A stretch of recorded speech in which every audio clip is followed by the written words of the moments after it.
तो अब मैं बुलाना चाहूंगा अमन भैया को, वो आगे बताएंगे आपको क्या पाथ आपको चूज करना है, कैसे बढ़ना है आगे। मगर ऐसे नहीं बुलाना चाहता, प्लीज प्लीज प्लीज। मैंने ऐसे बहुत कम लोग लाइफ में देखे हैं। Some people demand applause, some people command applause, he is one of them. ये जहां खड़े होते हैं वहां से ना लाइनें लग जाती हैं, बच्चे इनसे मिलना चाहते हैं, इनकी सक्सेस के राज जानना चाहते हैं। तो आज वो हमारे बीच हैं। Please give a big hand for Aman Dattwal sir. तालियां रुकनी नहीं चाहिए, तालियां रुकनी नहीं चाहिए। अगर कल अपने लिए तालियां बजवाना चाहते हो तो आज मन से ताली बजा दो।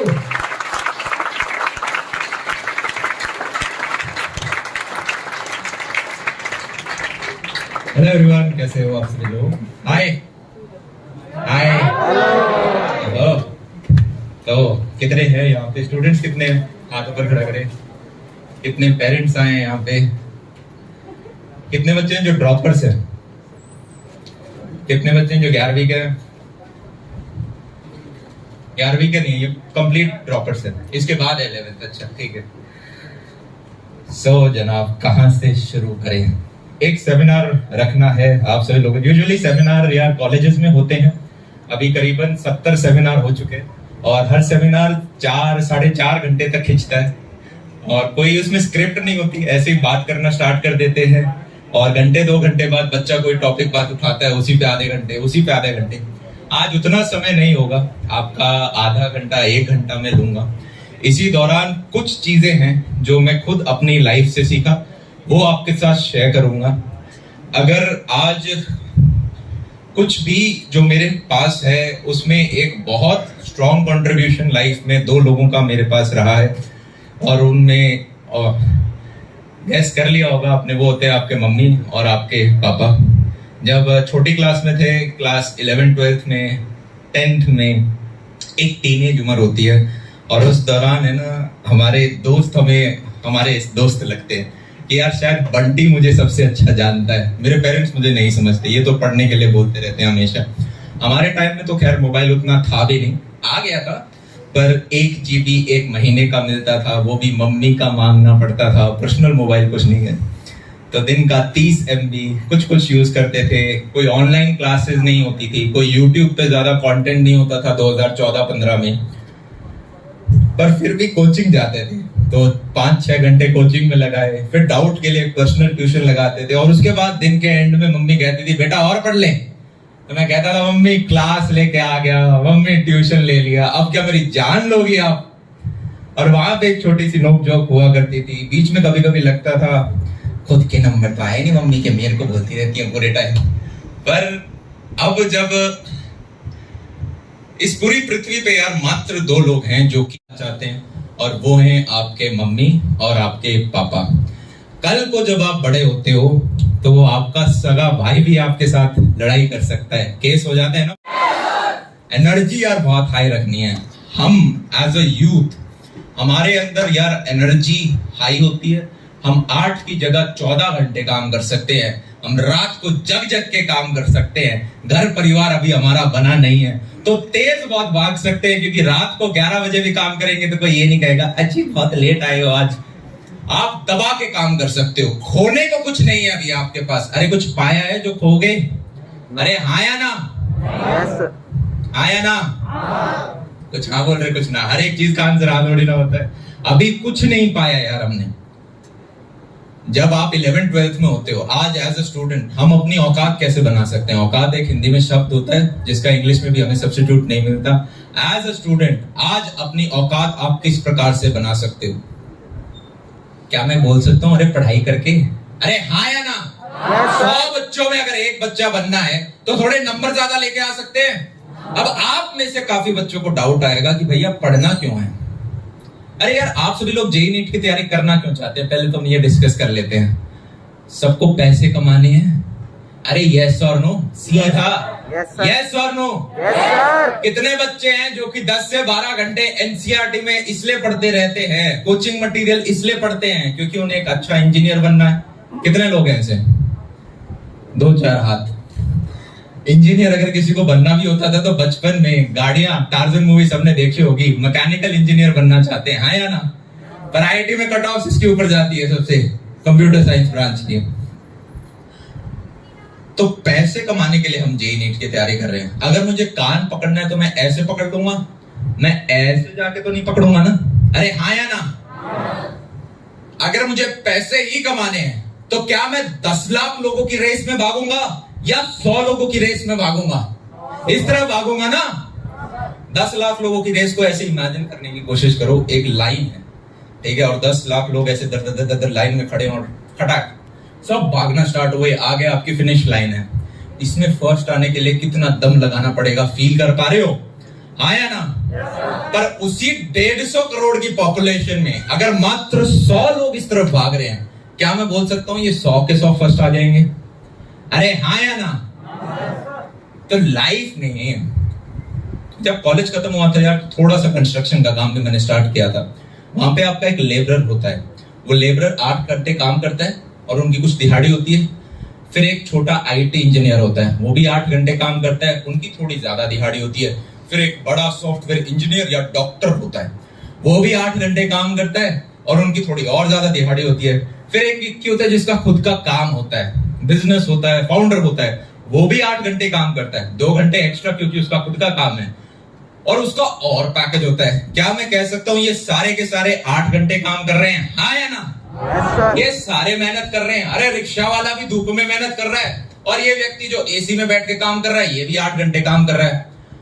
तो क्या डिफरेंस है कि एक को बहुत कम मिल पा रहा है और एक बहुत ज्यादा गेन कर पा रहा है? किस चीज का फर्क है? अपॉर्चुनिटीज। इस व्यक्ति ने राइट अपॉर्चुनिटीज को ग्रैब किया। ये व्यक्ति शायद 100 की डायरेक्शन में भागा। ये व्यक्ति शायद किसी यूनिक चीज के ऊपर काम कर रहा है कि मार्केट में ऑलरेडी एक चीज थी, एक नई एक्स्ट्रा चीज ऐड करके लाया, एक बेटर सॉल्यूशन।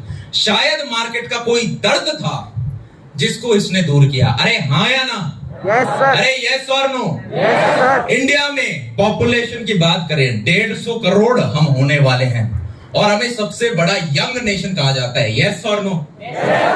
और यूथ को सबसे ज्यादा क्या चाहिए? जॉब। जॉब चाहिए। पहले तो हम डिसाइड करते हैं जॉब क्यों चाहिए।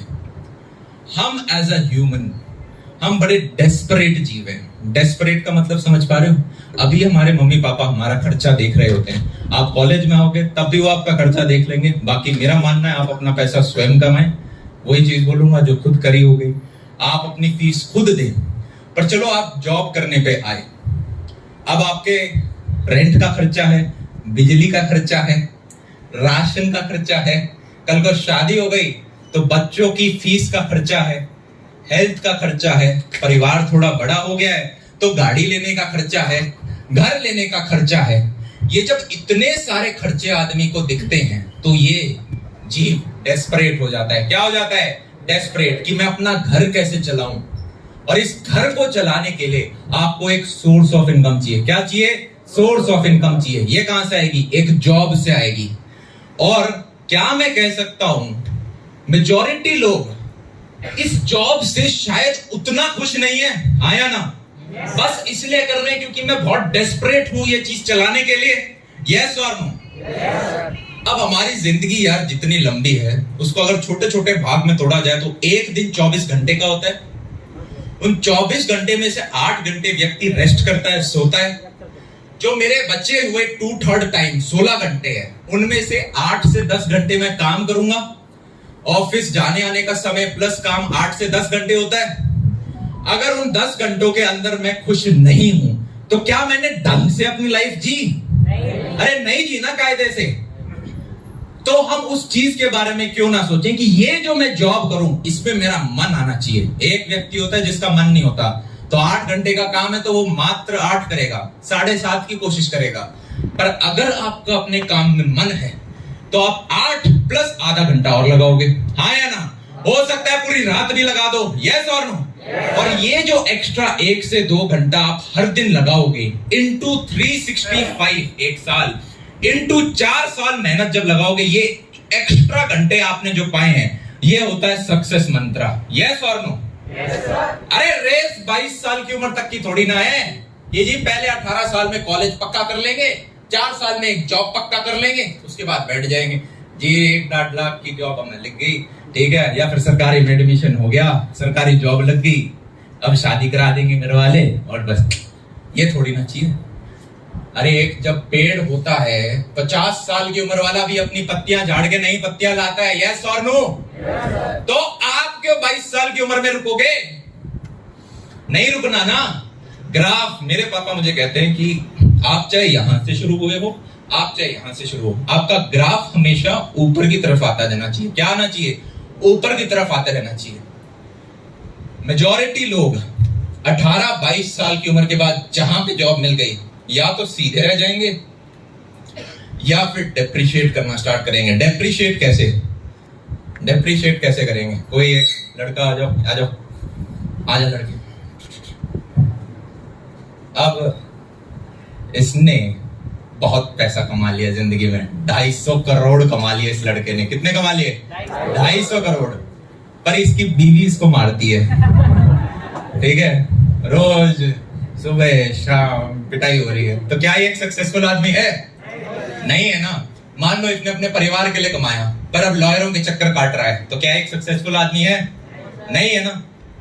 इसने दोबारा 250 करोड़ रुपए कमाए, ये तो हेल्दी लग रहा है, पर मान लो कल को इतनी हेल्थ खराब कर ली कि नीचे से कुछ उठा रहे हैं तो उसमें कमर बोल जा रही है, तो क्या ये एक सक्सेसफुल आदमी है? नहीं है ना। हमें एक बैलेंस चाहिए होता है। अब 22 साल की उम्र में यार आपने एक जॉब ले ली जो कि शायद हमें 50,000, 70,000, लाख, 1.5 लाख तक की हमें मिल रही है, अच्छी जॉब। आप इंडिया के 1%, टॉप 1% में आ चुके हो कि 21-22 साल की उम्र में आप इतना अच्छा पैसा कमा रहे हो।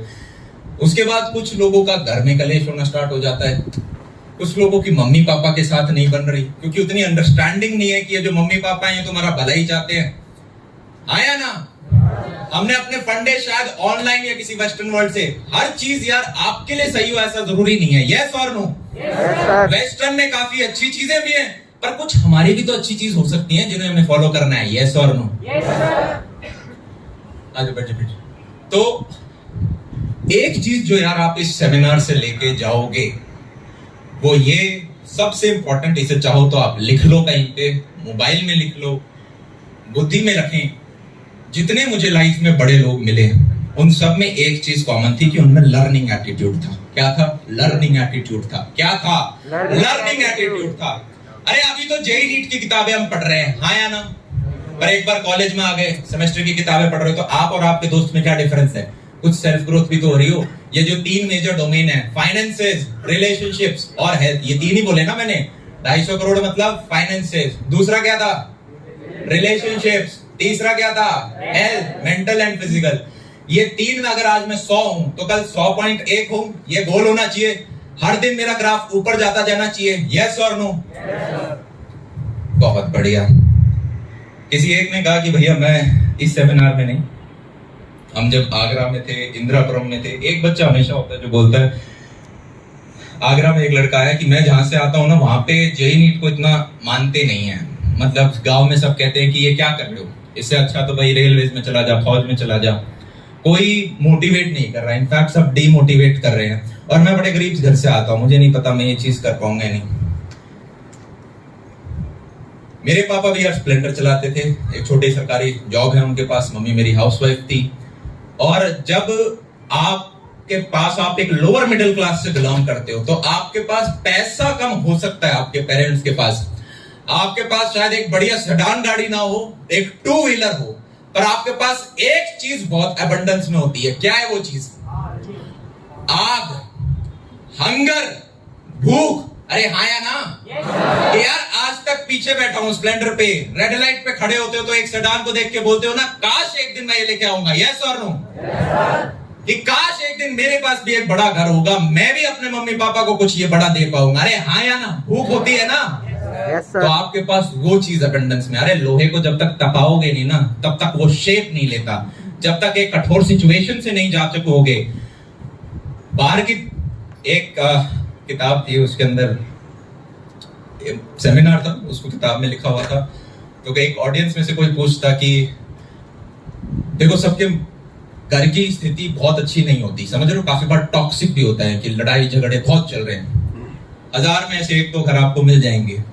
तो किसी ने कहा मेरे घर में बड़ा टॉक्सिक एनवायरनमेंट है, और वो बेसिकली ब्लेम कर रही थी अपने कि यार ये सब कुछ हो रहा है मेरे फैमिली की वजह से हो रहा है, पता नहीं क्यों है, मेरे पापा मुझे छोड़ के चले गए, पिछले 20 साल से साथ नहीं रहते, कुछ दिक्कतें थी जो भी थी। तो स्पीकर ने एक चीज कहा कि यार आप अगर अपनी जिंदगी में जो खराब हो रहा है उसके लिए उस व्यक्ति को ब्लेम कर रहे हो, तो आपकी जिंदगी में जो अच्छा हो रहा है उसका भी क्रेडिट आपको उसे देना होगा। हो सकता है कि इस टॉक्सिसिटी की वजह से आप इतने कठोर हो गए कि अब बाहर की दुनिया वाला आपको कोई रुला नहीं सकता। अरे हाँ या ना? हर चीज में अगर तपे हो तो उसका बेनिफिट तो मिलेगा ना, यस और नो? Yes sir. अभी यार आप 11th 12th में हो, या फिर अभी आप जैसे मेजॉरिटी यहाँ पे बच्चे हैं ड्रॉपर्स के हैं, एक चीज आपने नोटिस कर चुके होगे या फिर या पेरेंट्स ने नोटिस करी होगी या तो करेंगे, अभी बच्चों का पेपर पास में आता है, पास में आ रहा है और पास में आ रहा है, जेईई नीट पास में आ रहा है, पापा मेरे को यूपीएससी करना है। होता है नहीं होता? पापा एक सेकंड के लिए सहमेंगे, फिर बोलेंगे अरे वाह बेटा अधिकारी बनना चाहता है, अच्छी बात है ये तो। मेरे को इंदिरापुरम में एक बच्चा मिला, वो कह रहा पेपर पास में आ रहा है, पास में आ रहा है, पास में आ रहा है, पास में आ रहा है, मेरे को देश के लिए कुछ करना है। देश के लिए करना बहुत अच्छी चीज है, और वो बड़ा डेडिकेटेड सा बच्चा, सेमिनार के बाद भी वो पीछे तक लगा रहा। तो फिर लास्ट में बात हुई उससे, उसने कहा, वो ऐसे ही बात कर रहा था जैसे मैं कर रहा हूँ, बहुत जैसे अंदर एनर्जी हो, कि ये सारे लोग इधर उधर कुछ करते रहते हैं, किसका माइक्रोसॉफ्ट में कोई डॉक्टर बन गया, किसी का गूगल में एडमिशन हो रहा है, ये देश के बाहर चले जाते हैं, इनके पास ये पैसा, ये देश के लिए कुछ नहीं कर रहे। मैंने उसे एक चीज समझाई, मैं 30% टैक्स देता हूं सरकार को, 18% मेरा जीएसटी लगता है, 48% टैक्स हो गया। मैं एजुकेशन में चाहे ना भी हूं तब भी क्या मैं बोल सकता हूं देश के लिए बहुत कुछ कर रहे हैं, यस और नो? अरे आपके पेरेंट्स भी तो टैक्स दे रहे हैं। अगर किसी डॉक्टर का पैकेज बढ़ा है या किसी गूगल वाले का पैकेज बढ़ा है तो वो भी तो 30% टैक्स दे रहा है, जिससे आपके अस्पताल बन रहे हैं, स्कूल बन रही हैं, रोड बन रहे हैं, यस और नो? तो वो भी तो आपका देश का ही भला हो रहा है। तो उसके फिर चीज समझना है। खैर ये एक्सपोजर होता है जो हमें धीरे धीरे मिल रहा होता है। देखो यार, अगर मैं क्रिकेट खेल रहा हूं, मेरे को नहीं आता क्रिकेट, आगे से फास्ट बॉलर आया, मैं पहले दिन बोल्ड हो जाऊंगा, हाँ या ना? चांसेस हैं। 6 दिन बाद मैं डॉट करना सीख जाऊंगा, 6 महीने बाद हो सकता है मैं स्कूल में सबसे अच्छा खेलूं, और 6 साल बाद चांसेस हैं कि मैं रणजी ट्रॉफी में सेलेक्ट हो जाऊं, यस और नो? तो अगर आप पिछले 4 साल से क्रिकेट खेल रहे थे और अगले 1 साल क्रिकेट और खेल के आपका रणजी ट्रॉफी में सिलेक्शन हो रहा है, तब तो मैं कहूंगा जेईई नीट छोड़ दो, 100 की डायरेक्शन में भागो। अरे हाँ या ना? अगर आप पिछले 5 साल से गाना गा रहे थे और अगले 1 साल गाना और गा के आपका इंडियन आइडल में सिलेक्शन हो रहा है, तो मैं कहूंगा जेईई नीट छोड़ दो और इन 100 की डायरेक्शन में भागो, यस और नो? सिमिलरली बाकी स्किलों में भी आप पिछले 5 साल से ऑलरेडी काम कर रहे थे और ये 1 साल और लगा के आप कुछ बहुत अच्छा अचीव करोगे, तो उस डायरेक्शन में भागो। पर फॉर्चुनेटली अनफॉर्चुनेटली हमारे इंडियन एजुकेशन सिस्टम में मेजॉरिटी बच्चों के पास ऐसा कोई स्किल नहीं होता जिस पे हमने पहले से काम कर रखा हो। तो ऐसे में आज के दिन हम अपनी औकात कैसे बढ़ाएं? मात्र पढ़ना, वो 10 से 15 लाख की रेस में भागना एक ऑप्शन बच जाता है हमारे पास, हाँ या ना? अरे यस और नो? Yes sir. तो आप कहोगे कि भैया 15 लाख की मैं भाग गया, फिर 100 में कब भागूंगा? यहाँ पे भी तो भागना है। एक बार जब कॉलेज में आ गए तो आपके पास कितने साल होंगे? साथ में कोई एमटेक कर रहा है तो 5, इतना ही मेडिकल वालों के पास होगा, हाँ या ना? तो उस टाइम आप अपनी साइड हसल पे काम कर सकते हो। उस टाइम बहुत समय आपको मिलेगा कि हाँ आप अपने कॉलेज की पढ़ाई कर रहे हो, आप अपना प्लेसमेंट्स के लिए भी पढ़ रहे हो, पर सैटरडे संडे खाली हैं। दिन के 2-2, 3-3 घंटे आप साथ में काम कर करके 4 साल में इतने वर्किंग आवर्स लेके आ जाते हो कि अब जो आप डेस्परेट जीव थे, जिसकी कुछ कल को नीड्स होने वाली हैं अपने 4th और 5th ईयर के बाद, उनको पूरा करने के लिए देखो या तो आपके पास प्लेसमेंट्स हो या फिर आपने पैरेलल साइड हसल पे काम करके एक न्यू सोर्स बनाया इनकम का, हाँ या ना? ये 2 सिंपल रास्ते हैं। तो आज जब आप 11th 12th या जेईई नीट की तैयारी कर रहे हो, 1 साल मात्र बच गया है, तो उस टाइम हम अपने दिमाग से एटलीस्ट ये निकाल लें कि मैं एकदम से यूपीएससी के पीछे नहीं भागूंगा, मैं एकदम से भलाई करने नहीं निकलूंगा, हाँ या ना? कहीं हम एस्केप ना कर रहे हो, यस और नो? कहीं हम खुद को ही बुद्धू ना बना रहे हो, यस और नो? ऐसा नहीं है कि आप स्टार्ट करोगे तो फेल हो जाओगे। कैरी मिनाटी का नाम सुना होगा, 11th-12th में नंबर कम आए, पर वो व्यक्ति अब बहुत अच्छा बिल्ड कर गया, हाँ या ना? Yes sir. पर उस व्यक्ति ने भी 7वीं क्लास में स्टार्ट किया था, 3 साल पहले भी लगाए थे जब उतना अच्छा रिजल्ट नहीं मिला था, हाँ या ना? तो ये चीज थोड़ी सी आपको ध्यान में रखनी है और पेरेंट्स को भी। सेकंड जो चीज मैं आपको बोलना चाहूंगा कि एक तो लर्निंग एटीट्यूड हम सीख गए। आप सिर्फ किताबों से नहीं सीखोगे, आप जानवरों से सीख सकते हो। मेरे पापा मुझे कहते हैं, अमन आपकी कुत्ते जैसी नींद होनी चाहिए, एकदम से सो जाता है, एकदम से उठ जाता है, हाँ या ना? बड़ी जल्दी नींद आती है, बड़ी जल्दी उठ जाता है, यस। अगर आपने डॉग पाला होगा तो आप थोड़ी सी आवाज करोगे, घर के अंदर आओगे, एकदम से आपको उठ के मिला होगा वो, चाहे पहले सो रहा था, यस और नो? फिर सेकंड, आपके बगुले जैसा फोकस हो, एक टांग पे खड़े होके भी वो फोकस कर सकता है। कौवे को देखा, कभी पत्थर मारने की कोशिश करोगे, हाथ पीछे लेके जाएंगे, इतने में उड़ जाएगा, अपनी तो मारा ही नहीं है क्योंकि चौकन्ना बहुत है वो, यस और नो? लर्निंग एटीट्यूड इंपॉर्टेंट है। अगर आप 5 अमीर लोगों के बीच में रहते हो तो छठे आप बनते हो। क्यों बनते हैं? इसके पीछे एक सिंपल रीजन बताता हूं। दुनिया के 3% लोग, दुनिया के 3% लोग बचे हुए 97% से ज्यादा पैसे कमाते हैं। दुनिया के 3% लोग बचे हुए 97% से ज्यादा पैसे कमाते हैं, और फॉर्चुनेटली अनफॉर्चुनेटली हम पूरी सराउंडिंग हमारी वो 97% से है, चाचा फूफा घर परिवार में, हाँ या ना? अरे ऐसा क्या रीजन था कि जब हम छोटी 2nd, 3rd, 4th क्लास में होते थे, तो स्कूल में जा रहे हो या सड़क पे आप चल रहे हो, एक बड़ी गाड़ी देखते थे, दोस्त को कहते थे ना, अरे मैं ये वाली लूंगा, फिर दोस्त कहता था ना ये अच्छी नहीं है, मैं तो ये वाली लूंगा। होती थी ना ये बात। धूम को अगर मूवी देखा हो तो हाय भुजा का क्रेज सबको पड़ा होगा, यस। ये धूम पुरानी तो नहीं थी, मेरे टाइम में तो बचपन में देखी है सबने धूम 1। धूम 1 नहीं देखी ना, 2, 3 देखी होंगे आपने। तो धूम 1 जब आई थी ना, तो पहली बार ऐसे रेसिंग बाइक टीवी पे हमने देखी थी, तो यूं लगा था भाई हाय भुजा, और वो दिखाते भी ऐसे गोली की तरह जाती है वो। हमने कहा यार बड़े होके ये वाली। रजनीकांत फैंस हैं यहाँ पे? Yes sir. अरे यार कैसे रजनीकांत फैन नहीं हो? चलो ठीक है, कोई बात नहीं, साउथ में जाके मैं पूछूंगा ये सेम क्वेश्चन वापस। तो अगर आपने रजनीकांत की मूवी देखी होंगी तो आपको सपने ऐसे आते हैं, ये 4 ब्लैक एसयूवी चल रही है, फिर वो रुक रही है, गेट खुल रहा है, लुंगी के साथ आप बाहर जा रहे हो, एंट्री मार रहे हो, हाँ या ना? आए नहीं सपने? अगर नायक मूवी देखी है तो वहां पे आता है कि यार काश मैं भी एक दिन के लिए चीफ मिनिस्टर बनूं, एक दिन के लिए प्राइम मिनिस्टर बनूं। पर यही बच्चा धीरे धीरे जब 9th, 10th, 11th क्लास में आता है तो इसको बता दिया जाता है एम्स और आईआईटी, हाँ या ना? इसका एकमात्र गोल हो जाता है एम्स और आईआईटी, और वहां पे क्या है, लिमिटेड नंबर ऑफ सीट्स हैं। एम्स में तो और कम है, और जेई आईआईटी की बात करें 10-15 हजार सीट, एनआईटी में 50,000 सीट, हाँ या ना? और वहां पे एडमिशन लेने के बाद फिर उसका गोल ये होता है कि यार काश 4th ईयर तक मेरी एक प्लेसमेंट लग जाए। अरे माइक्रोसॉफ्ट गूगल नहीं तो एक 50,000 वाली जॉब लग जाए, यस और नो? तो एक बच्चा जो पहले इतना बड़ा सपना ले रहा था, अब वो एक जॉब का सपना ले रहा है। अरे हाँ या ना? मैं ये नहीं कह रहा ये 50,000, 70,000, लाख, 1.5 लाख की जॉब खराब है। ये 21 साल 22 साल की उम्र में अगर आपको मिलती है, आप इंडिया के 1% में आ जाते हो। 1% तो अच्छा होता है ना, हाँ या ना? मैं चाहता हूं कि हम 1% को ही क्यों टारगेट करें, अगर आप ऊपर के 0.1 या 0.01% में आ सकते हो, यस और नो? अरे यार एक जॉब के पीछे मैं क्यों भागूं? हमारा गोल देखो यार, अगर ये जॉब वो है कि मेरे को पुलिस में जाना है, मेरे को फौजी बनना है, मेरे को ये फलाना गवर्नमेंट एग्जाम निकालनी है, यही है मेरा प्यार, तब तो देखो आप जॉब के पीछे भागो, यस और नो? मेरे को तो कोडिंग करके ही दुनिया बदलनी है, तब तो आप जॉब के पीछे भागो, यस और नो? क्योंकि जॉब भी तो कोई करेगा, हाँ या ना? पर अगर आप वो व्यक्ति हो जो कि अपनी इस जॉब से खुश नहीं है, तो फिर हम उस डायरेक्शन में क्यों ना सोचिए, उस 3% ब्रैकेट में क्यों ना सोचिए। ये 97% की वजह से जो दिमाग में अपने आर्टिफिशियल वॉल्स, ये तो मैं कर ही नहीं सकता, ये तो बहुत बड़ी चीज होगी, ये चीज नहीं हो सकती, जॉब कहां से मिलेगी, जॉब कहां से मिलेगी?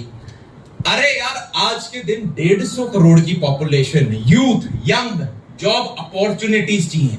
हम जॉब सीकर क्यों बने अगर हम जॉब क्रिएटर बन सकते हैं, हाँ या ना? अरे आप एक जॉब के पीछे क्यों भागो जब आप 200 जॉब दे सकते हो? यस और नो? Yes sir. अरे कोई तो रीजन होता होगा कि ये जो जितने बड़े लोग हैं जिन्होंने यार मिलियंस बिलियंस कमा लिए, उनके पास तो अपनी जिंदगी के लिए काफी पैसा आ गया ना। यूं कहते हैं 7 पुश्ते खा लेंगे इनके तो। यस और नो? वो फिर भी काम क्यों कर रहे हैं?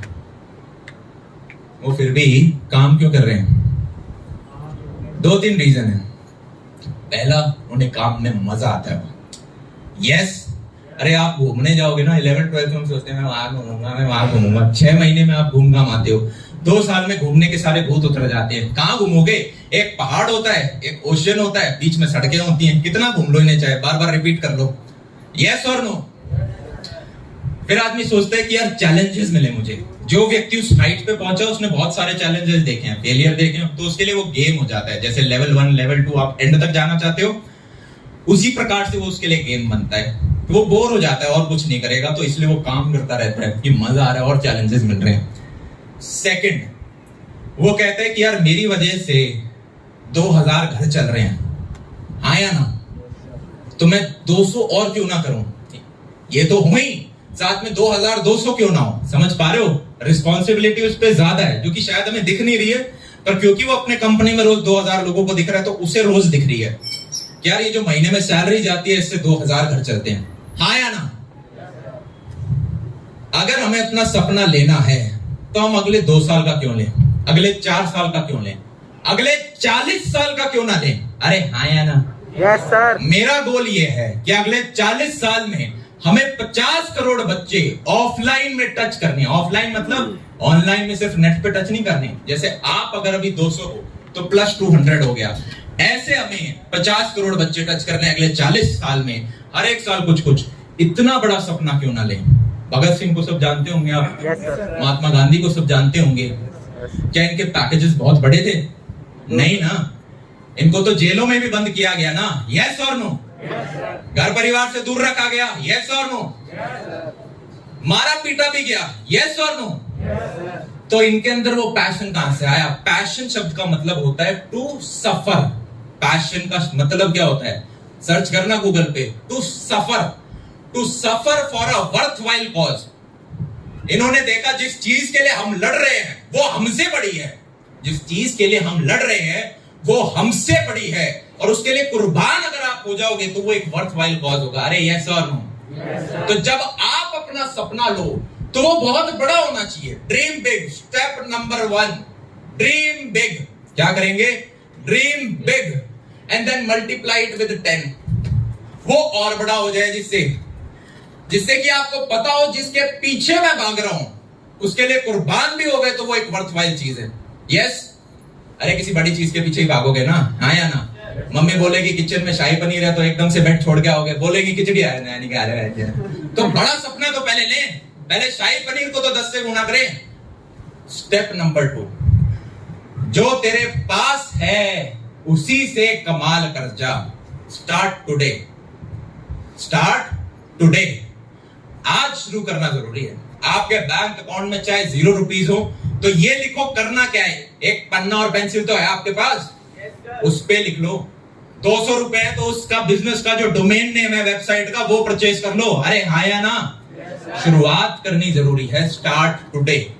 अगर आपने बोल दिया ये तो मैं 5 साल बाद करूंगा, कॉलेज में आप आ गए, देखो अगले 1 साल तो आपको मेहनत करनी पड़ेगी, थोड़ा कंडीशन समझना है। पर कॉलेज में आके आप ये कह रहे हो कि जी एक बार जॉब मिल गई उसके बाद मैं करूंगा, वो नहीं होगा।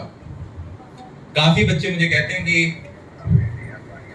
भैया पेरेंट्स कह रहे हैं, एक तो हर बार है ना किसी को ब्लेम करने के लिए होने चाहिए, तो पेरेंट्स कह रहे हैं कि पहले जॉब कर लो, उसके बाद जॉब के बाद देख लेना तुम्हारा मन हो तो।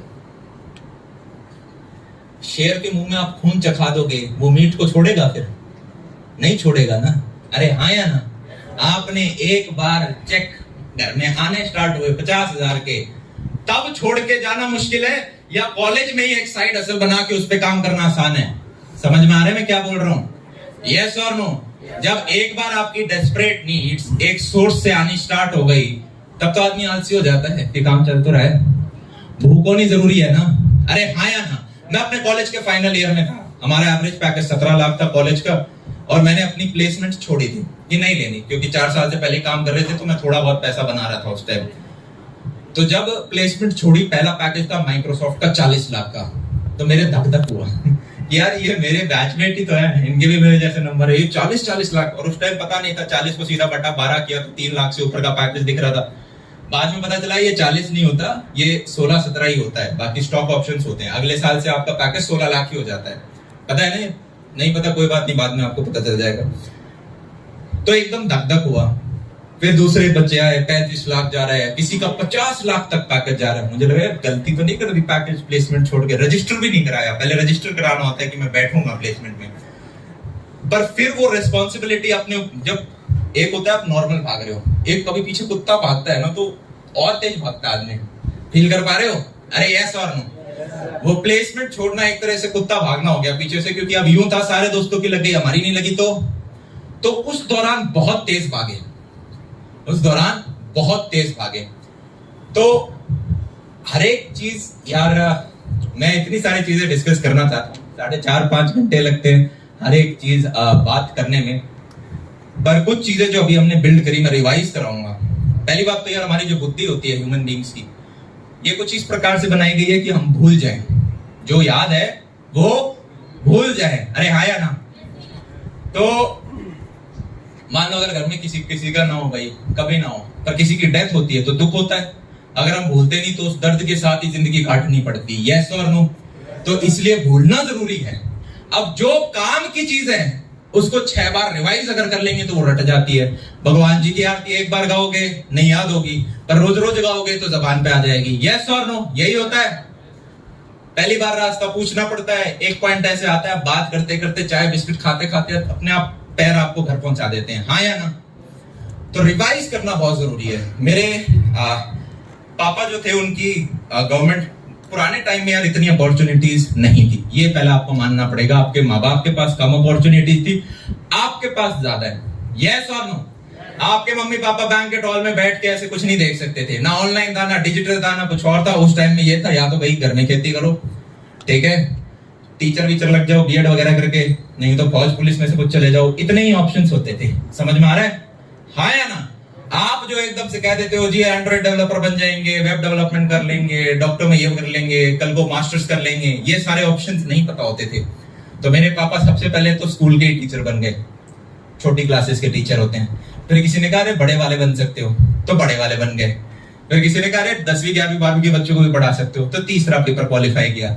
फिर किसी ने कहा अरे राजस्थान पुलिस में भी तो जॉब लग सकती है, थानेदार बन सकते हो, तो वो एग्जाम क्लियर किया। फिर उसके बाद किसी ने कहा दिल्ली पुलिस का भी एक पेपर होता है, तो फिर पापा ने वो दिया और ऑल इंडिया रैंक 1 आए। मेरे पापा बहुत स्मार्ट थे, मतलब गिस्सू बच्चे थे पापा, पढ़ाई में बहुत, शैतान में बहुत, हाइपर एनर्जेटिक।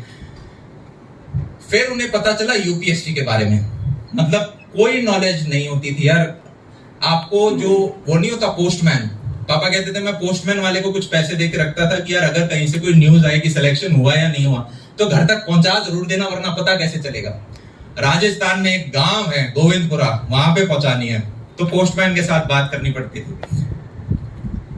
फिर उन्होंने पता चला उनको जॉब के दौरान कि यूपीएससी का कुछ एग्जाम होता है। यूपीएससी का उन्होंने, पुलिस की जॉब में आपसे अपॉइंटमेंट लेटर पे लिखवाते हैं आपकी जॉब 24/7 होगी, किसी भी टाइम आपको बुलाया जा सकता है, आपको हमेशा उपस्थित होना पड़ेगा। तो जॉब के साथ उन्होंने तैयारी करी, उनका बस मेंस क्वालिफाई हो पाया, आगे नहीं हो पाया इंटरव्यू। तो उनके अभी तक हमेशा रह जाता था कि यार वहां नहीं हुआ सिलेक्शन, वहां नहीं हुआ सिलेक्शन। तो हम 11 भाई थे, कजन्स वगैरह सारे मिला के, बहनें भी हैं मेरी। तो उन सभी 11 भाइयों को उनका जो पोटेंशियल था, मेरे भाइयों के भी ज्यादा नंबर नहीं थे कजन के, 50%, 55%, 60, 65, 70%, पर उन सभी को पापा ने सही से गाइड करके 11 के 11 भाई जॉब कर रहे हैं। सबसे अच्छी जॉब मेरी बहन की है जिन्होंने यूपीएससी निकाला। ना मेरे पापा ने कोचिंग ली थी, ना मेरे 11 भाइयों ने कोचिंग ली थी, ना मेरी दीदी ने कोचिंग ली थी। दीदी ने बस ऑप्शनल सब्जेक्ट की कोचिंग ली क्योंकि वहां पे थोड़ी जरूरत होती है, और सबने सिलेक्शन किया। तो एक फैक्ट तो बहुत सिंपल है, असली मेहनत रैंक निकालने में जो लगती है वो बच्चे की लगती है और उसके पेरेंट्स की लगती है। यस और नो? मेरे भाइयों ने मेहनत करी और पापा ने उन्हें एक कमरा ला के दे दिया कि भाई इस कमरे से बाहर नहीं निकलोगे अगले 3 साल। ये किताब है इनका, 7 बार जिस दिन रिवीजन कर लोगे तब सिलेक्शन हो जाएगा। उन्होंने 13 बार रिवीजन कर लिया उसका। पापा ने कहा था 3 W से दूर रहना, क्योंकि वो लड़के थे।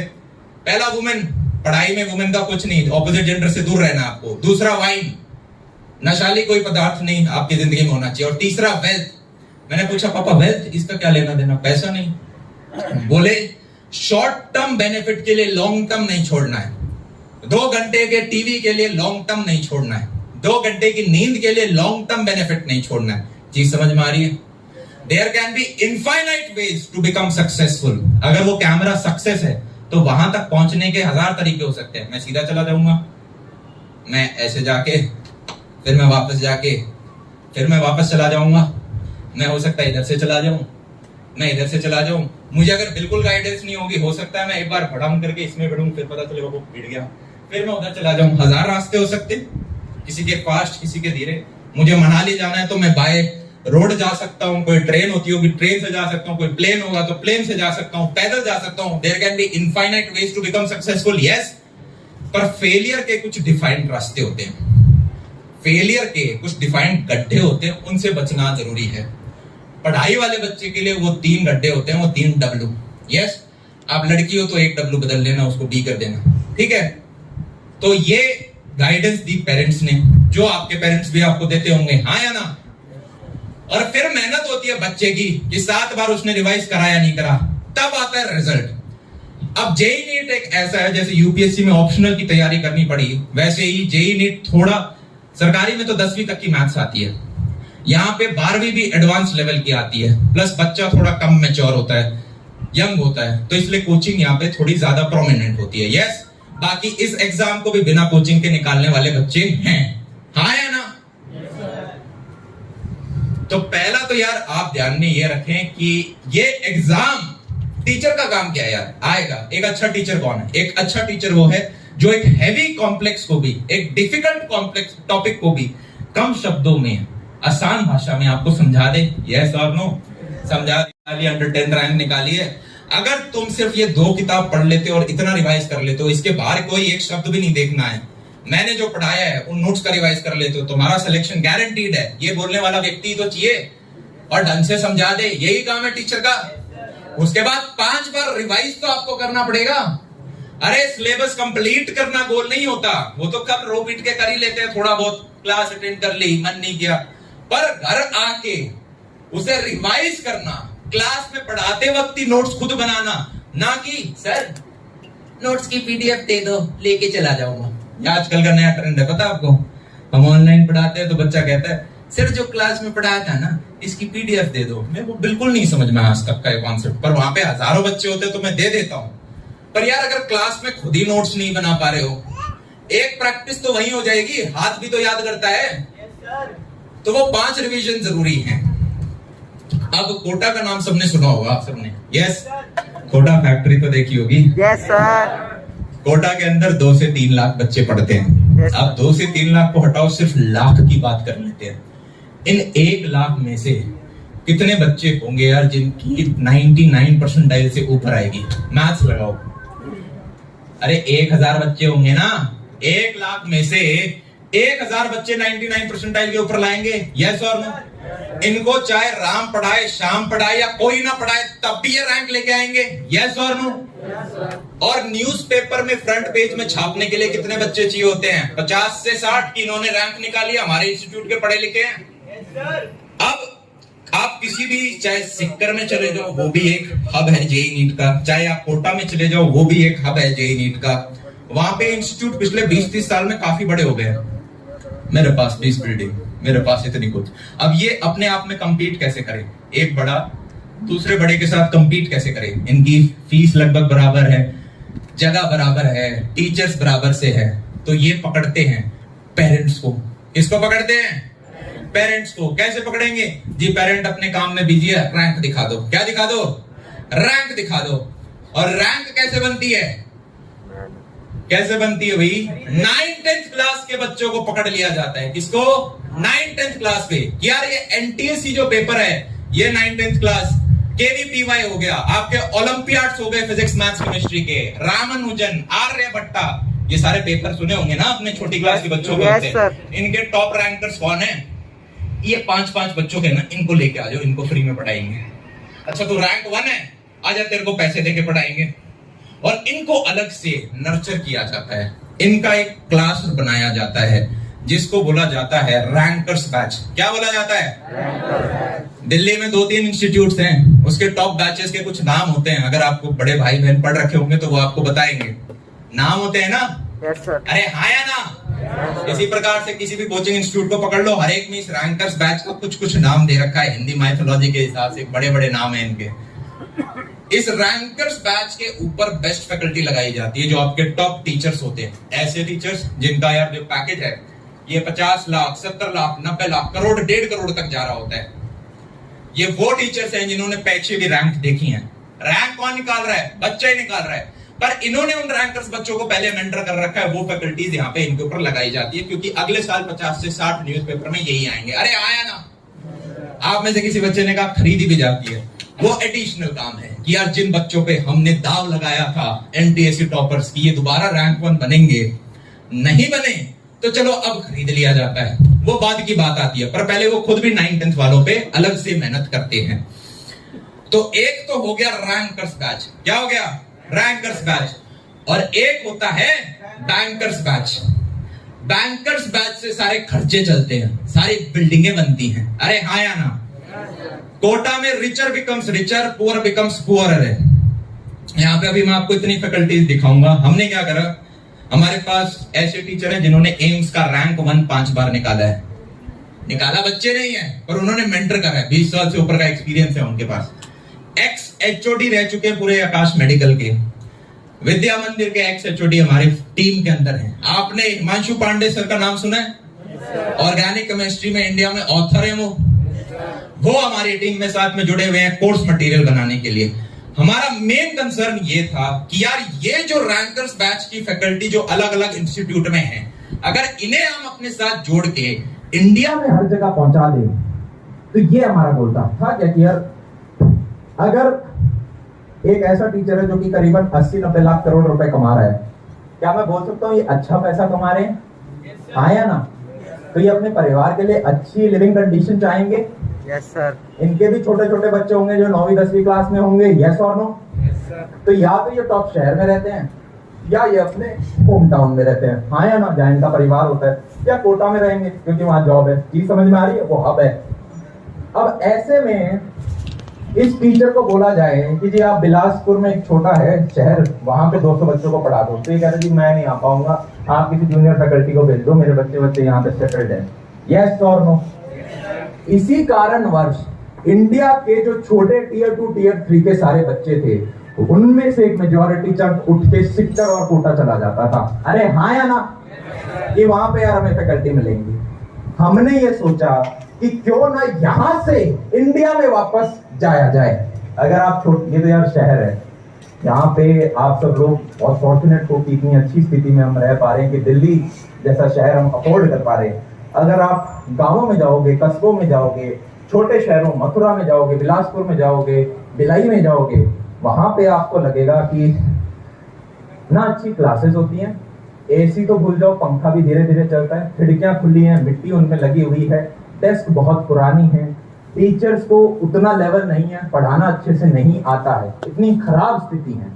तो हमने एक विजन लिया कि क्यों ना यार टॉप इंस्टीट्यूट्स के फैकल्टीज के साथ साथ टॉप हम यार वाइब भी साथ में दे रहे हैं। जैसे ये है ना, ये एक बैंकेट हॉल है, यहाँ पढ़ाई नहीं होती है, शादियां होती हैं, ठीक है। पर इधर हमें इसलिए बुलाना पड़ा क्योंकि हमने अपनी क्लासरूम्स बहुत छोटी साइज की बनाई है। छोटी साइज मतलब वैसे छोटी साइज नहीं, उसमें बैठ 40 से 50 बच्चे सकते हैं। 51st स्टूडेंट भी उसमें नहीं बैठ सकता। ये मात्र 50 बच्चे एक बार में पढ़ रहे हो।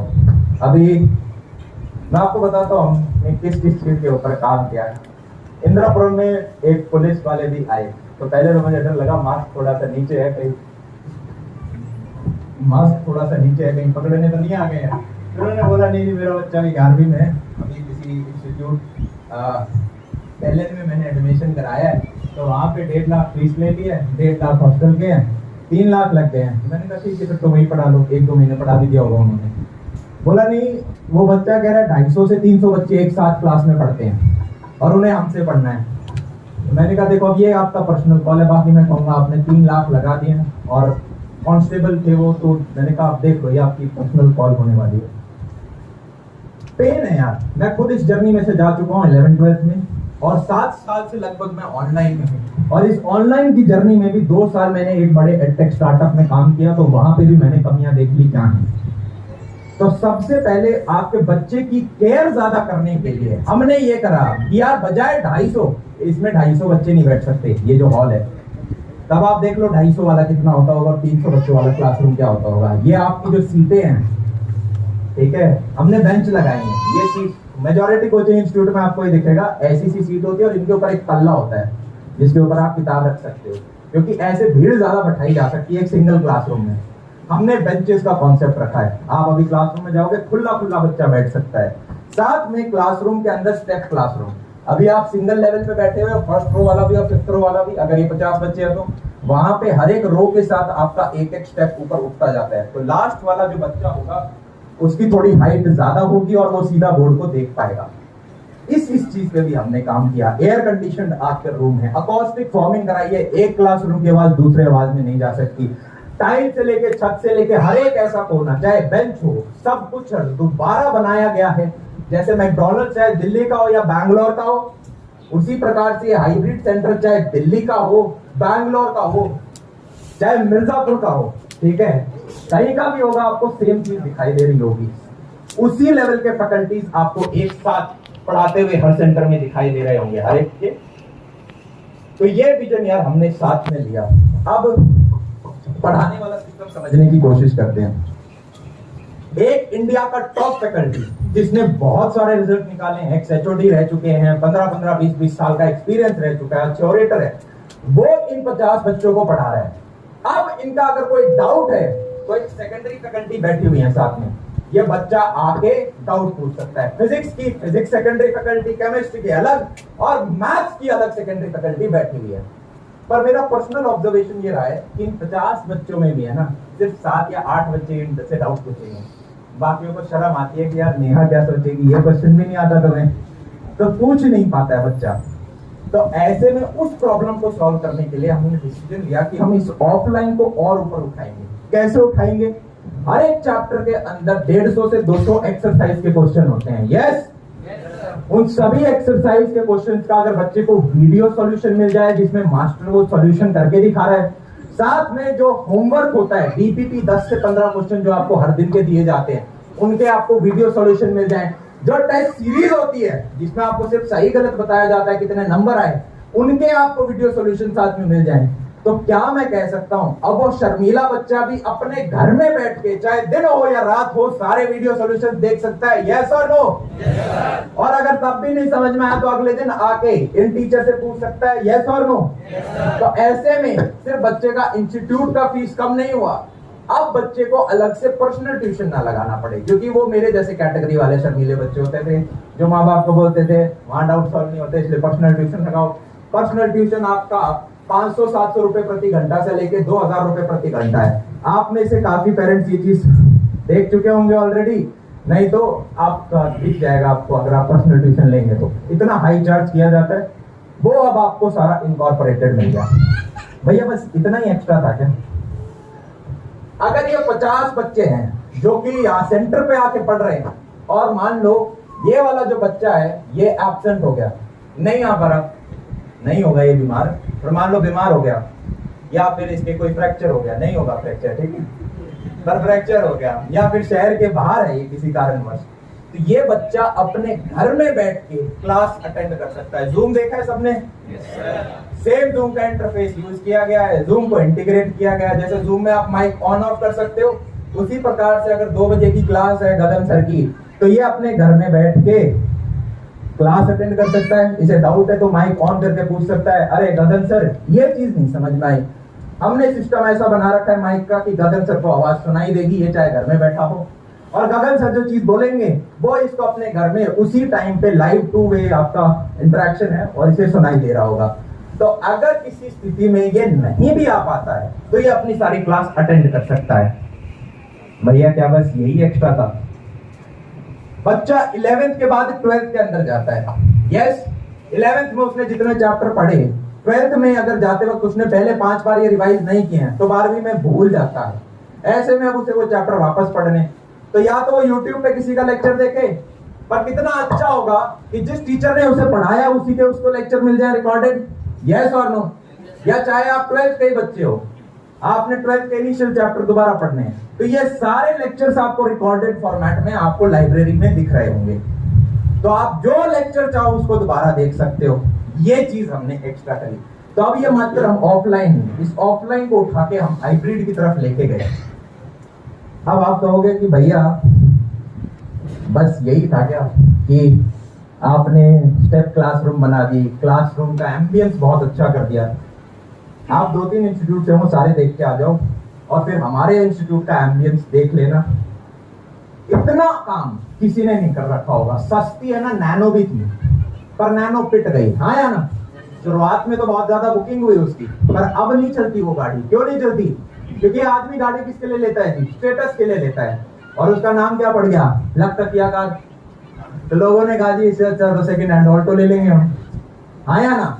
अगर रिस्पेक्ट के लिए गाड़ी ले रहे हैं तो गाड़ी फिर ऑल्टो लेंगे। तो हमें नैनो नहीं निकालनी थी लाख में, हमें कम पैसे में मर्सिडीज की वाइफ देनी थी। और अभी आप सब यहाँ पे बैठे हुए हैं, पीछे से धीरे धीरे 20-20-30 ग्रुप में आप पीछे से यार एग्जिट कर रहे होंगे। नीचे आपकी एक बस खड़ी होगी, उस बस में आप बैठेंगे और जस्ट बगल में आपका सेंटर है, वहां तक आप सभी लोगों को लेके जाया जाएगा। और आप खुद अपनी आंखों से देखना यार भैया बस स्टेज पे ही मर्सिडीज बोल रहे थे या असली में है। जो फैकल्टीज आपको दिखाई है वहां पे आपको 10 फैकल्टी और खड़ी मिलेंगी जिनका जो एज एक्सपीरियंस है थ्रू आउट इंडिया। यार मेरा सिंपल कंसर्न है 15 से 20 साल का टीचिंग एक्सपीरियंस हो, पहले रैंक निकाल रखी हो, अच्छे ओरेटर होने चाहिए। ये हर एक इंस्टीट्यूट में मिल रहा होगा। 2-वे इंटरेक्शन पॉसिबल हो रही होगी। छोटी क्लास स्ट्रेंथ होगी, 300 बच्चे एक साथ में नहीं पढ़ेंगे, 51st स्टूडेंट भी नहीं बैठ सकता। एक जूनियर फैकल्टी साथ में होंगे जो कि डाउट सॉल्व करा रहे होंगे। वीडियो सॉल्यूशंस आपको सारे मिल गए। और अगर आप टेस्ट देखो, क्लास में पढ़ते वक्त तो आपके 50 बच्चे हैं, पर आप जब टेस्ट दोगे तो सारे जो बच्चे हैं, चाहे इंदिरापुरम का हुआ, फरीदाबाद का हुआ, रैंक आपकी मिक्स होके आएगी कि आप एक बड़े लेवल पे टेस्ट दे पाओ, जिससे कि असली में आपको दिखे आप कहाँ स्टैंड करते हो, हाँ या ना? इस सब चीजों की सुविधाएं आप सभी लोगों को दी गई। अब हमने सोचा कि भाई बस इतना, तो लास्ट में छक्का मारने के लिए हमने ये करा कि यार ये जो हाई प्राइस रेंज था इसको नीचे गिरा दिया। ये जो हाई प्राइस रेंज था उसको नीचे गिरा दिया और लास्ट में सोने पे सुहागा लगाने के लिए हमने मनी बैक गारंटी दी। यार अगर आपके बच्चे का IIT, IIIT इंडिया के टॉप 100 कॉलेजेस में नहीं होता है, जिनमें से 80 सिर्फ IIT, IIIT, NIT हो जाते हैं, फिर कुछ अच्छे प्राइवेट इंस्टीट्यूट, बिट्स, पिलानी वगैरह भी हैं, सरकारी में पेट वगैरह और है, इनमें नहीं होता, जिनमें प्लेसमेंट होती है, तो आप अपने पैसे ले जा सकते हो। शर्त ये, पेपर दिया हो पहला, ठीक है, पता चला पेपर ही नहीं दिया। दूसरा, आपने 85% ऑफ क्लास अटेंड करी हो, 85% टेस्ट सीरीज दे हो, DPT। क्योंकि अगर आप पढ़ ही नहीं रहे हमसे तो फिर किस बात की गारंटी? कोर्स लेने से नहीं होता, पढ़ना तो पड़ेगा। जो टीचर पढ़ा रहे हैं वो तो पढ़ लो, रिवाइज नहीं कर रहे तो ये हमने याद रखा। एक व्यक्ति जब एक सेंटर खोलता है तो उसे वो एक सेंटर खोल के बनाने में, फिर सेकंड सेंटर खोलने में 3 से 4 साल लग जाते हैं। मैं आपको सही बताऊं, मुझे खुद नहीं पता था कि हम ये 3 सेंटर खोल रहे हैं। यहाँ पे ऐसा भी था कि हो सकता है 5-10 बच्चे ही हैं, 50 आ जाएंगे, 100 आ जाएंगे, इतना था। ये नहीं सोचा था कि हमें अलग से बैंकेट हॉल बुक कराना होगा शादियों का, और सुबह के 1 बजे से रात के 11 बजे तक हमने वहां पे स्लॉट्स बुक कर रखे होंगे और 5 से 6 बार में आ रहे होंगे। ये मेरी उम्मीद के बहुत ज्यादा ऊपर की चीज है। मैंने YouTube पे भी यही कहा था कि यार 10 सेंटर हमने और पाइपलाइन में रख रखे हैं और वो रिस्पॉन्स के अकॉर्डिंगली हम आप लोगों को बता रहे होंगे। पर रिस्पॉन्स इतना ज्यादा सॉलिड हमें मिला, जो चीज यार पहले इंडिया के Tier 2, Tier 3 सिटीज में नहीं मिलती थी। और माँ बाप को सिर्फ यार देखो, पैसा ही सब कुछ नहीं होता और काफी लोग अफोर्ड भी कर सकते हैं। 3 लाख रुपए आप देते थे, 3 लाख रुपए और रहने जाने के, अगर मम्मी में से पापा में से कोई एक साथ में शिफ्ट होता था, वो एडिशनल खर्चा और लगता था। वहां पे बच्चा अकेला जा रहा है तो बिगड़ भी सकता है, इसका भी डर होता था वहां पर। और अब वही सारे टॉप टीचर्स इंडिया के सारे शहरों में यार अब जा रहे होंगे। हमने शुरुआत करी है 3 सेंटर के साथ, पर अगले 3 से 4 दिनों में हम 50 सेंटर यार और लॉन्च कर रहे होंगे पूरे इंडिया के अंदर। और अगले 1 साल के अंदर हमारा टारगेट है, हम 200 सेंटर खोल देंगे पूरे इंडिया में। और अब इंडिया का हर एक बच्चा अपने शहर में रह के, अपने घर के पास रह के टॉप क्वालिटी यार अफोर्ड कर पा रहा होगा, पढ़ पा रहा होगा। और इसी विजन के साथ यार हमें आगे यहाँ पे बढ़ना है। अब आप में से किसी भी बच्चे का कोई भी डाउट है वो यार आप पूछें।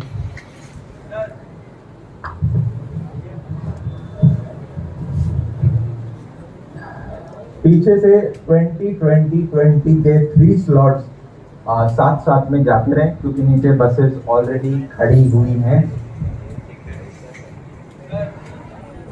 हाँ जी, और एक कुछ मैं 2-3 चीजें और बता देता हूँ कि सिर्फ 9th 10th का बच्चा हम ले रहे होंगे, 11th का बच्चा ले रहे होंगे क्योंकि इनके पास समय है। 12th के बच्चों के एडमिशन हम नहीं ले रहे होंगे क्योंकि इसके पास यार समय कम है, इसके पास बोर्ड का प्रेशर है, इसकी हम गारंटी नहीं दे सकते हैं। ड्रॉपर्स का बच्चे के पास बोर्ड नहीं है, इनको हम पढ़ा रहे होंगे, इनको हम रगड़ रहे होंगे। हम पढ़ाने को यार बहुत फास्ट सिलेबस करा सकते थे, पर मेरा खुद का पर्सनल एक्सपीरियंस रहा है कि आप बच्चे को 4-4.5 घंटे से ज्यादा का ट्यूशन दे रहे हो। अरे सिर्फ ट्यूशन से होता तो सबका नहीं हो जाता, हाँ या ना? सेल्फ स्टडी बहुत जरूरी है। हर 1 घंटे पे 1.5 घंटे की सेल्फ स्टडी जरूरी है। अगर हम 4 घंटे पढ़ाते हैं तो बच्चा 6 घंटे जाके पढ़ रहा हो, अगर हम 4.5 घंटे पढ़ा रहे हैं तो वो 7 घंटे के करीब पढ़ रहा हो, ये जरूरी है। तो अगर आप ड्रॉपर्स के स्टूडेंट हो, सबसे पहले एक बहुत इंपॉर्टेंट चीज मैं बोलना चाहूंगा, ड्रॉप ईयर्स लेने से सिलेक्शन नहीं हो रहा होता, ये पता है ना सबको। ड्रॉप ईयर लेके ऐसे बच्चे भी हैं जिनका पिछले साल गलत रिजल्ट आया था, इस बार भी उतना ही गलत या और गंदा रिजल्ट आया, यस। और ऐसे बच्चे भी हैं जो कि बहुत अच्छे कॉलेज में चले जाते हैं। एक सिंपल प्रश्न आपको अपने आप से पूछना है, अरे 2 साल से ज्यादा थे ना आप लोगों के पास, हाँ या ना? ऑनेस्ट रहो अपने साथ, यस और नो? Yes sir. क्यों नहीं निकला? ये एक पेपर पे आपको 10 कारण लिखने पड़ेंगे कि ये 10 कारण क्या थे। मैं बता देता हूँ, कुछ आपके शायद मैच हो जाए। पहला, मैं मोबाइल बहुत यूज करता था। दूसरा, मैंने सारी क्लासेस अटेंड नहीं करी। तीसरा, जो क्लासेस अटेंड करी उनके रिवीजन नहीं बनाए। चौथा, मैं नोट्स नहीं बनाता था। 5वां, नेहा ने मुझे धोखा दे दिया था। 6ठा, इसी प्रकार से वो 10 रीजन आपको पता होने चाहिए। अगर वो 10 रीजन आप अपने साथ शपथ नहीं खा सकते कि भाई अगले 1 साल में भी मैं ये 10 चीजें नहीं करूंगा, इनमें से एक भी नहीं करूंगा, तो ड्रॉपर्स की तरफ गर्दन उठा के मुंह देखना। अदरवाइज मैथ सबने पढ़ रखी है, फंक्शन के अंदर एक इनपुट जाता है, अगर इनपुट सेम रहेगा तो आउटपुट भी सेम रहेगा। आपको ये डिस्ट्रैक्शंस काट के फेंकने पड़ेंगी। बच्चा बोलते हैं भाई डिस्ट्रैक्शंस कैसे अवॉइड करूं? अवॉइड नहीं होती, कट होती हैं। मान लो अगर कोई व्यक्ति है, ठीक है, वो गांव में पुराने लोग बीड़ी पीते थे, यस और नो? तो मेरे नाना जी हैं, वो बीड़ी पीते हैं, मैं उन्हें कहता हूँ मत किया करो, मत किया करो। तो मैं उन्हें ये थोड़ी ना बोलूंगा कि वैसे बोलना चाहिए, पर आप ये नहीं कहोगे ना, अरे यार तू पहले इतना करता था, ऐसा कर, अब सिर्फ 2 सिगरेट पी। आप कट करोगे उसे, अरे हाँ या ना? कट करना पड़ेगा। अगर आपके पास मोबाइल है, हमें है ना कंडीशन लिख देनी चाहिए, जिसके पास पर्सनल मोबाइल है उसकी गारंटी नहीं ले रहे हम, भाई इनकी गारंटी नहीं दी जा सकती। पर्सनल मोबाइल अगर आपके पास है जी, प्लीज उसे मम्मी पापा को दे दें, भस्म कर दें, दान दे दें, पर अपने पास ना रखें। क्या ये चीज क्लियर है? आपके पास होना चाहिए। जैसे लाइब्रेरी से किताब ली जाती है कुछ दिनों के लिए, वैसे ही कुछ घंटों के लिए अगर हद जरूरत हो गई, आप में से काफी होंगे स्कूल भी नहीं चल रही, आओ सेंटर पे पढ़ो, तब अपने मम्मी से लो और मम्मी को साथ में बैठा के रखो। वो बच्चे मत बनो, अभी मैं काम कर रहा हूँ मोबाइल लैपटॉप पे, गेट बंद कर दो, ऐसे डिस्टर्ब होता हूँ, मेरे को एनवायरनमेंट चाहिए। अरे होता है ना ये, मम्मी पापा को बाहर निकाल देते हो। वो मम्मी पापा को आप बाहर नहीं निकाल रहे हो, आप अपने सपने को लात मार के अपने से बहुत दूर कर रहे हो। आप में से हर एक बंदे में बराबर पोटेंशियल है कुछ बहुत बड़ा अचीव करने का। पीछे से 20-20 बच्चे आगे से आपने, चलो पहले चले जाते हैं, सब पानी पी लेते हैं, पानी।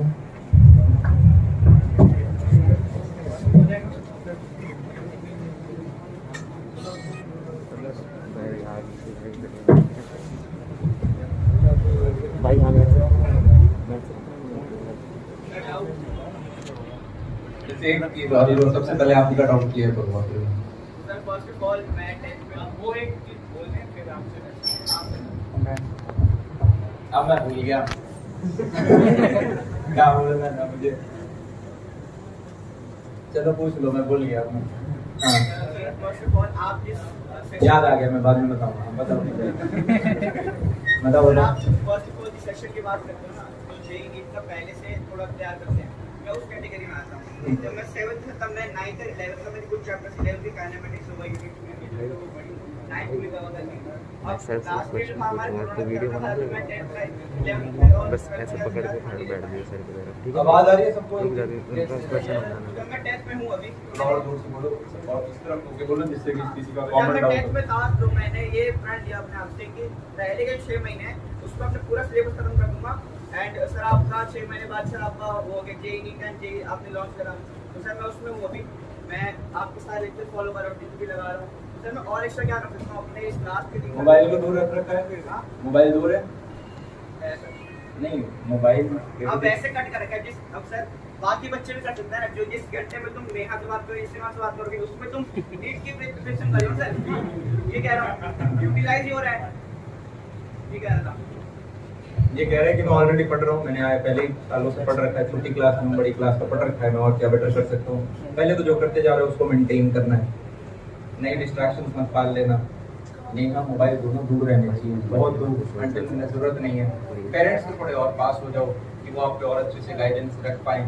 दोस्त वगैरह को ऑल कंट्रोल डिलीट करना है, क्या करना है? All control delete. कोई दोस्त नहीं है, आप अभी मैं बता रहा हूँ स्कूल, देखो मैं ये नहीं कह रहा कि दोस्त नहीं रखने चाहिए, मैं इतना मत पूरा मान जाना मेरे को, पर स्कूल के दोस्त है ना यार, हार्डली भी कॉलेज में कोई आपसे बात कर रहा होता है, बहुत मुश्किल चांस आप एक दो से बात कर रहे हो, वो भी तब अगर नर्सरी से आप दोनों दोस्त साथ में।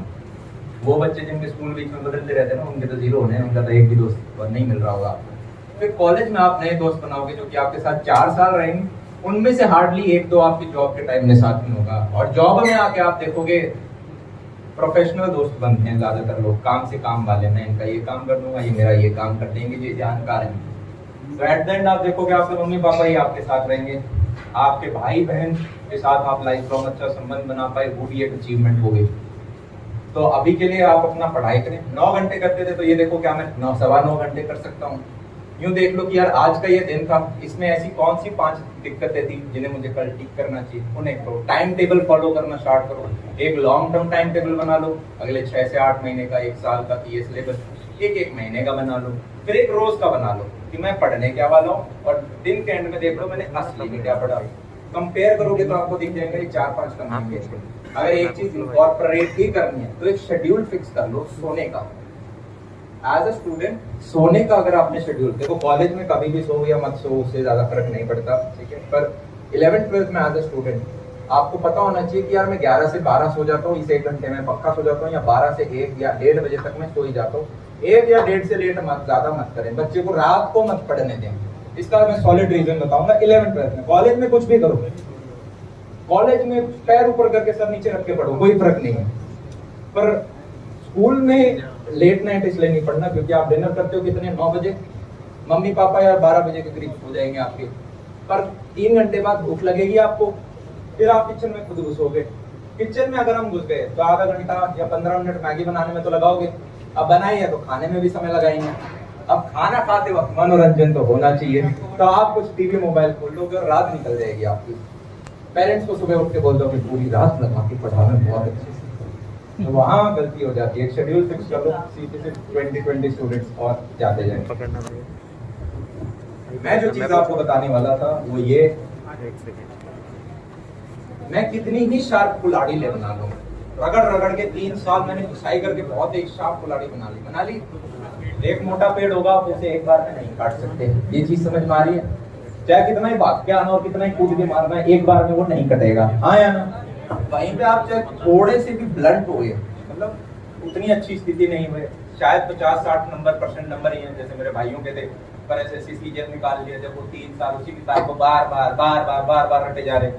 तो आप अगर बार बार उस चीज के मारोगे, बार बार उस पे हमला करोगे कंसिस्टेंटली, एक बड़ा सपना ले लिया, step number 1 dream take, step number 2 start today, और स्टेप नंबर 3 में बताना भूल चुका था, वो था बी कंसिस्टेंट। क्या है? Be consistent. ना टैलेंट ना कुछ और, कंसिस्टेंसी मैटर करती है। रोज उठ के आप ना मन करे तब भी आप पढ़ लो, उसी को डिसिप्लिन बोल देते हैं। तो कंसिस्टेंसी के साथ आप उस पर प्रहार करते रहे। बाकी लोग रुक जाएंगे, कोई 20 साल की उम्र में, कोई 22 साल की उम्र में। आपका यूं हो, मैं जब तक भाई हाथ पैर चल रहे हैं तब तक तो नहीं रुकूंगा। ये चीज समझ में आ रही है? अब इस दौरान में आपके हाँ कुछ गोल हो सकते हैं कि 30 साल की उम्र तक मैं फाइनेंशियली इंडिपेंडेंट हो जाऊं, पर उसका मतलब ये है कि अब 31 साल की उम्र में जब आप घर से बाहर निकलोगे, ऐसा नहीं है कि 30 के बाद अब चारपाई पर बैठ के बस मैंगो जूस पीना है। 31 की उम्र में आप बाहर निकलोगे तो आपकी यूं नहीं है कि यार शाम को आते वक्त घर में कोई भूखा रहेगा या कल को 5 साल बाद में फीस कैसे दूंगा बच्चों की। आप अब 100 नहीं, आप चाहे आप 10,000 रुपए कमाओ, आप 100 गुना ज्यादा कमाओ, और अब आप फाइनेंशियली फ्री हो चुके हो। यार वर्स्ट केस सिनेरियो के लिए भी आपकी फैमिली प्रिपेयर्ड है, पर आप काम तब भी करते रहते हो बस। और क्या भैया, मैं YouTube भी कर रहा हूँ और मैंने अभी मैं 10th में हूँ। 9th में मैंने एक स्टॉल लगाया था, उससे मैंने भी अच्छा अर्न किया। अब मैं जब स्टॉल लगाया था? हाँ, किस चीज का? होली का, मतलब ऐसे कुछ मजबूरी नहीं थी, एक एक्सपीरियंस के लिए। तो वो उससे भी अमाउंट आया, उससे थोड़ा मैंने एक स्टॉक में भी डाल दिया। अब मेरा क्वेश्चन है, कितना पैसा कमाया? 18,000। और लगाया कितना था उसमें? प्रॉफिट कितना बचा? प्रॉफिट 18 था। प्रॉफिट 18 था, ठीक है।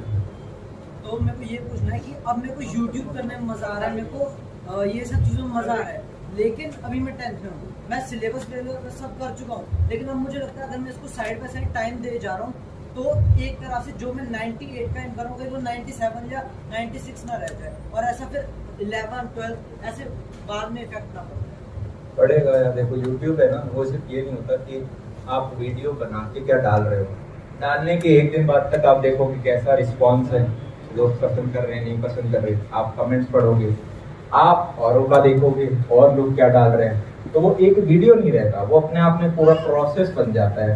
इसमें सिर्फ 2-4 घंटे से काम नहीं बनता, फिर 2-4 दिन लग रहे होते हैं, आया ना? उतना समय अभी नहीं। तो आप यूट्यूब करो, आप साइड में हासिल कर रहे हो, वेरी गुड। और एक कॉल ले लो, देखो 2 नावों में पैर रखो, पैर क्या होते हैं, फट जाते हैं। फिर तो हमें पता हो कि भाई टाइमिंग के हिसाब से अभी 1-2 साल में मेहनत करूंगा, ये जितनी अंदर कीड़े हैं, आग है, उसको मैं कॉलेज में 4 साल होंगे तब एग्जीक्यूट करूंगा, तब एक बेटर स्थिति में होऊंगा, एक बेटर कॉलेज में होऊंगा। कल को अगर यार कुछ काम भी बनाना है, अपना बिजनेस करना है, तो या तो आप ही खुद कंप्यूटर साइंस में चले जाना, नहीं तो आपके पास दोस्त होंगे जो कि आपके साथ काम कर सकते होंगे। तो इस चीज का ध्यान रखना कि कहीं YouTube के चक्कर में हम बहुत समय लगा देंगे। आपको लगेगा देखो 18,000 से आपके जिंदगी भर के खर्चे निकलेंगे, पहले तो ये। पर मैं ये भी नहीं कह रहा 18,000 कम है, 9th क्लास का बच्चा कमा रहा है, 18 रुपए नहीं कमा पाते 9th क्लास के बच्चे, हाँ या ना? तो मैं वो भी डिस्करेज नहीं करूंगा, पर समय को समझो आप। 2 साल, जिंदगी बहुत लंबी है, बचे हुए 40 साल में कर लेना, 4 साल में जरूर करना, उसके बाद और कंटिन्यू करना, ठीक है?